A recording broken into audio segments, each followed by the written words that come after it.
Movie की शुरुआत होती है पास्ट के एक ऐसे सीन को दिखाते हुए जिसमें 1989 में हो रही एक कार रेसिंग दिखाई जाती है। अब अचानक से एक रेसिंग कार आकर रुकती है और रेसर अपने बेटे डॉम से कहता है कि तुम हमेशा बुरे लोगों से दूर रहना। वो अपने बेटे को इसी तरह से एडवाइस देता रहता था। इसके बाद वो रेस कंटिन्यू करता है बहुत ही तेज स्पीड के साथ। लेकिन आज उसका दिन अच्छा नहीं था। एक और कार आती है और उसके बैक पर बहुत जोर से हिट करती है। यहाँ इन कार्स का एक्सीडेंट हो जाता है, लेकिन सबसे ज्यादा चोट डॉम के फादर को ही पहुँचती है। उनकी कार उड़ती हुई दूसरी गाड़ियों के ऊपर से दूर जाकर गिरती है और फ्लिप होते होते ग्राउंड के साथ टकरा जाती है, जिसकी वजह से गाड़ी में आग और वो ब्लास्ट हो जाती है। यहाँ पर ये रेसर मारे जाते हैं, यानी डॉम के फादर। डॉम बहुत रोता है, चिल्लाता है और इसी के साथ स्टोरी आती है प्रेजेंट में, जहाँ पर हम डॉम को एक बहुत ही बड़ा आदमी देखते हैं। उसका छोटा सा 3-4 साल का बेटा होता है और उसकी वाइफ उसके साथ बहुत खुश होती है। वो एक पीसफुल फॉरेस्ट में बहुत खुश जिंदगी गुजार रहे थे। यहाँ पर डॉम हमें एक ट्रैक्टर रिपेयर करता हुआ दिखाया जाता है कि तभी वहाँ पर एक गाड़ी रुकती है।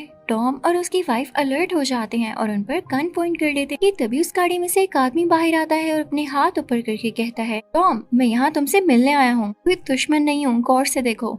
उस गाड़ी में से जो टोटल लोग निकले थे वो 3 होते हैं। एक आदमी जिसका नाम तेज होता है, उसका साथी और साथ एक और लड़की। अब वो लोग डॉम को बताते हैं कि एक बूढ़े आदमी ने उन्हें बताया है साइफर जो कि सुपर विलन है और वो बहुत खतरनाक औरत है, उसे पकड़ तो लिया गया था लेकिन पर्पसली यानी जानबूझकर जिस प्लेन में उसे पकड़ कर ले जाया जा रहा था उसे क्रैश कर दिया गया ताकि लोगों को लगे कि ये मर चुकी है। उस वक्त बूढ़े आदमी का उस पर पूरा होल्ड था कि उसने उसको पकड़ लिया था, लेकिन वो फिर भी भाग गई। अब इस टीम में से जो लड़की होती है वो डॉम को फोर्स करती है कि आप हमारे साथ उस जगह पर आएं जहाँ पर ये प्लेन क्रैश हुआ था ताकि हम वहाँ से कुछ एविडेंसेस इकट्ठे कर सकें। तो डॉम कहता है नहीं, मैं अब रिटायर्ड हूँ और इन कामों से दूर ही अपनी फैमिली के साथ खुश हूँ। अब रात में डॉम की बीवी को कुछ ख्याल आता है तो वो जाकर डॉम से कहती है हमारी टीम ने हर मुश्किल काम में हमारी मदद की है तो अब मैं भी उनकी मदद करने जा रही हूँ। वो बाहर जाती है, इससे पहले अपने बेटे को प्यार करती है और फिर अपनी बाइक को तैयार करने लगती है। अब सीन कट होता है। दूसरी तरफ अब हम उन चारों को यानी डॉम की वाइफ, तेज, उसका साथी और वो यंग गर्ल,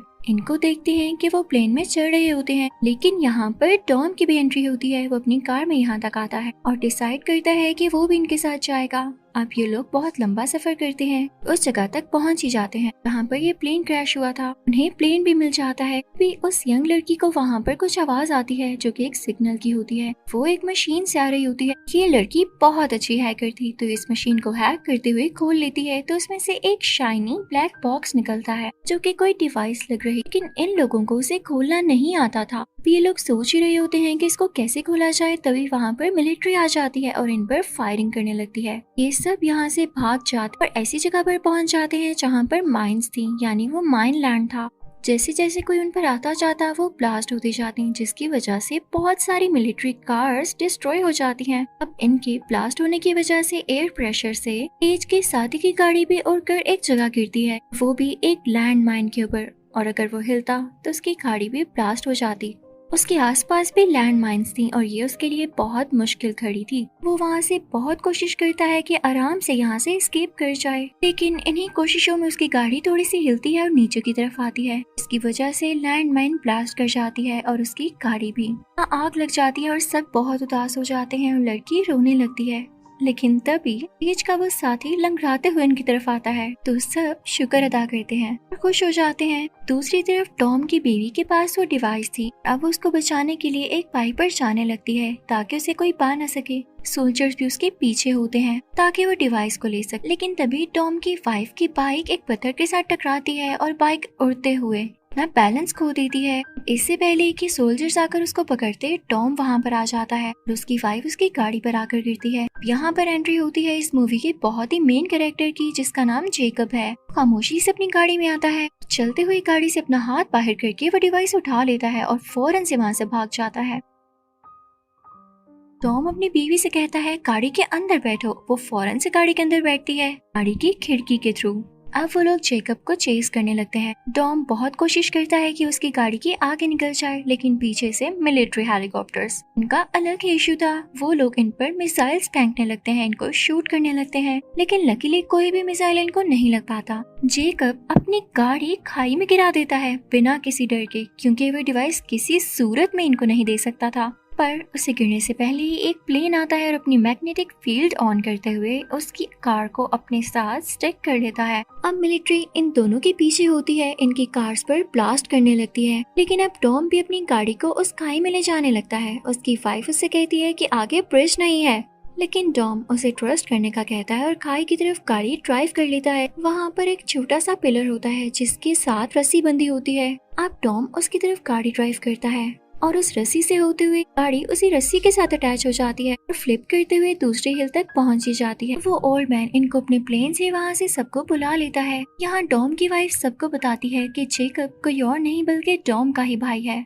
जब टॉम के फादर का एक्सीडेंट हुआ था, जेकब भी वहीं पर था। Everyone was saying कि उनकी डेथ जेकब की वजह से हुई थी। वहाँ पर टॉम को काफी गुस्सा आ जाता है और वो उसी आदमी के मुंह पर पंचेस मारने लगता है, लेकिन वो आदमी ज्यादा जख्मी हो जाता है तो टॉम को जेल हो जाती है। जब टॉम जेल में जाता है तो देखता है कि जेकब भी वहीं पर है, तो वो सोचता है कि हो सकता है वो आदमी सच कह रहा हो, तभी तो जेकब यहाँ पर आया। तो वो जेकब से कोई बात नहीं करता। अब सीन आता है प्रेजेंट की तरफ, जब जेकब साइफर को वो डिवाइस देते हुए कहता है इसका दूसरा पार्ट खोया हुआ है। अब साइफर उसे बताती है इसका दूसरा पार्ट लंदन में है और तुम्हें वहीं पर जाना होगा। अब नेक्स्ट सीन में हम एक सी को देखते हैं और उसके अंडरग्राउंड टनल में टॉम और उसके साथियों की सीक्रेट प्लेस होती है जो कि उन्हें ओल्ड मैन नहीं दी थी। यहाँ पर वो यंग लड़की अपने मिशन के बारे में बताने लगती है कि इन्हें डिवाइस का दूसरा हिस्सा ढूंढना है। पता है वो डिवाइस क्या कर सकती है? वो स्पेस में सारी सैटेलाइट्स को कंट्रोल कर सकती है, इवन किसी भी इलेक्ट्रॉनिक डिवाइस को, और ये किसी भी चीज को डिस्ट्रॉय भी कर सकती है। हमने इसे 2 हिस्सों में बनाया था। जेकब के पास एक हिस्सा है और वो दूसरा हिस्सा लेने लंदन जरूर जाएगा, लेकिन उससे पहले हमें वहाँ जाना होगा। तभी उन्हें ये भी पता चलता है कि ओल्ड मैन का जो राइट हैंड था यानी उसका साथी वो मर चुका है, लेकिन उन्हें इस बात पर यकीन नहीं आता कि वो तो इतना स्ट्रॉन्ग और फिट था। तो टॉम की बीवी कहती है कि मैं वहाँ पर जाऊंगी और उन्हें ढूंढूंगी। उसके साथ एक और लड़की होती है। यहाँ पे सीन दोबारा से पास्ट में आ जाता है। टॉम अब जेल से फ्री हो चुका होता है और एक स्ट्रीट रेसिंग में जाता है जहाँ पर वो जेकब से रेस लगाने का कहता है। अब रेस स्टार्ट हो जाती है और टॉम रेस जीत जाता है और जेकब से कहता है कि मुझे इस जीत के बदले कुछ नहीं चाहिए, सिर्फ तुम यहाँ से चले जाओ और मैं तुम्हें दोबारा ना देख सकूं, यही मेरी विश है। यहाँ से सीन दोबारा प्रेजेंट में आता है। टॉम किसी से जेकब के ड्रेस के बारे में पूछ रहा होता है और दूसरी तरफ टॉम की बीवी बूढ़े आदमी के साथी को ढूंढने जाती है। वो लोग एक घर में जाते हैं। कुछ लोग उन्हें मारने की कोशिश करते हैं, उन लड़कियों को धक्का देते थे तो उनकी टक्कर वहाँ टीवी से होती है। वो लड़कियां भी उन्हें पुश बैक करती हैं, लेकिन तभी दूर खड़ा एक आदमी उनको शूट कर देता है जो लोग उन लड़कियों को सता रहे थे। और पता है ये कौन होता है? ये वही आदमी होता है, उसी ओल्ड मैन का साथी जिसे ढूंढने ये लोग यहाँ पर आए थे। ये तीनों इस आदमी को देख के बहुत खुश हो जाती हैं और उसे गले से लगा लेती हैं। हमें लंदन सिटी का सीन दिखाया जाता है। तेज और वो यंग लड़की वहाँ पर उस डिवाइस के सेकंड पार्ट को ढूंढने के लिए गए होते हैं। टॉम भी वहाँ गाड़ी में आता है और उसे पता चलता है कि जेकब ने ऑलरेडी उस डिवाइस के सेकंड पार्ट को ले लिया है। जेकब जो कि एक वायर के साथ लटक कर वहाँ से भाग रहा होता है। टॉम भी बिल्डिंग्स पर से जंप करता हुआ आता है और उसे पकड़ लेता है। तो दोनों शीशे के साथ लगते हैं और शीशा टूट जाता है तो वो बिल्डिंग के अंदर आके गिरते हैं। वो एक बेड पर होते हैं और अब टॉम जेकब के ऊपर आकर उसे पंचेस मारता है, उसके फेस को बहुत बुरी तरह से हर्ट करता है, लेकिन जेकब खुद को बचाते हुए वहाँ खिड़की से बाहर जंप लगा देता है। अब एक ट्रक के अंदर गिरता है, लेकिन वहीं से वो अपनी गाड़ी के अंदर बैठता है, बहुत तेजी से ड्राइव करने लगता है, लेकिन टॉम भी उसके पीछे ही होता है जो कि अब ट्रक की फ्रंट सीट पर बैठ चुका था, क्योंकि उसकी साथी यानी वही यंग लड़की इस ट्रक को ड्राइव कर रही होती है। अब वो कार को चेस करने लगते हैं।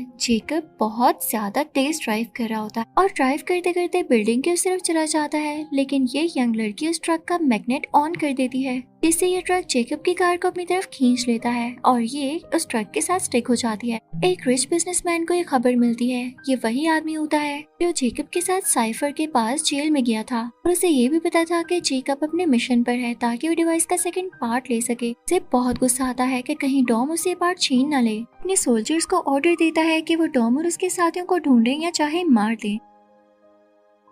दूसरी तरफ हमें उन लेडीज को दिखाया जाता है जो उस बूढ़े आदमी के साथी को वापस लेकर आ चुकी होती हैं। जापानीज लड़की भी उनके साथ होती है। यहाँ पर वो रोने लगती है और इनको बताती है कि उसके पेरेंट्स ने ही ये डिवाइस बनाई थी, वो इसे अपने डीएनए की हेल्प से खोल सकती है। इधर जेकब भी टनल में एक दीवार के पीछे कैद होता है जो कि ये सारी बातें सुन लेता है। तभी बिजनेसमैन और इसके आदमी अपने वेपन्स के साथ यहाँ पर आ जाते हैं और जेकब को और उसी जापानीज औरत को वहाँ से ले जाते हैं क्योंकि वो डिवाइस खोल सकती थी। लेकिन वही यंग लड़की यहाँ पे मैग्नेट फिर से ऑन कर देती है और उससे सारे वेपन्स अट्रैक्ट होकर उसके साथ चिपक जाते हैं। सोल्जर्स भी ग्राउंड पर गिर जाते हैं और वहाँ पर अब ब्लास्ट होने लगता है, जिससे टनल की दीवारें गिरने लगती हैं और उसमें काफी ज्यादा सोल्जर्स मारे जाते, लेकिन उनमें से कुछ सोल्जर्स ने टॉम को भी कैद कर लिया था और वो उसे पानी में फेंक देते हैं। उसकी वाइफ ही देख के चिल्लाने लगती है।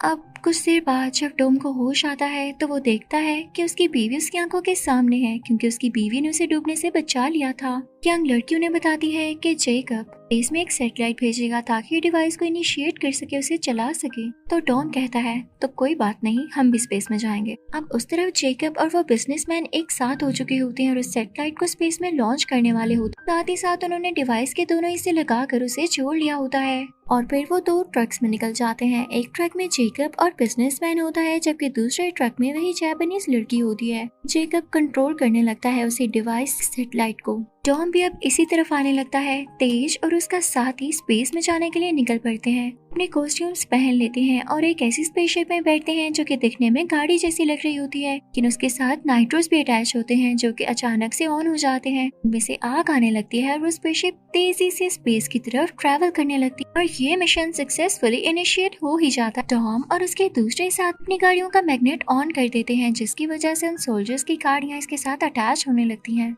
ट्रक में बिजनेसमैन जेकब से कहता है कि क्या तुम छत पर जा सकते हो, एंटीना हिल गया है और मैं कनेक्ट नहीं कर पा रहा। तो जेकब अब उस बस की छत पे यानी उस ट्रक की छत पे उस एंटीना को ठीक करने जाता, तभी एक हैवी सा आदमी उसके पास आता है जो कि उसे मारने के लिए वहाँ आया था। तो जेकब बिजनेसमैन से कहता है ये क्यों आया है और मेरी तरफ क्यों बढ़ रहा है। तो बिजनेसमैन उसे कहता है जेकब समझा करो, साइफर अब मेरे साथ है और जब वो मेरे साथ है तो मुझे तुम्हारी क्या जरूरत है, इस वजह से बाय बाय जेकब। अब जेकब और उस आदमी में फाइटिंग होने लगती है। वो आदमी उसे पुश करके बस की छत पे ही गिरा देता है। शोल्डर से एक दूसरे को नीचे गिराने की कोशिश कर रहे होते हैं कि उसने जेकब को ट्रक से नीचे धक्का दे दिया, लेकिन इससे पहले कि जेकब ट्रक से नीचे गिरकर इंजर्ड होता, डॉम वहाँ पर आ जाता है और ट्रक के साथ अपनी गाड़ी लगाकर जेकब को बचा लेता है। जेकब गाड़ी के अंदर जाता है और इस तरह से उसकी जान बच जाती है। फिर जेकब एक और गाड़ी लाता है और अब दोनों गाड़ियां ट्रक के आसपास होती हैं, यानी दोनों तरफ होती हैं। ट्रक आगे की तरफ टिल्ट होने लगता है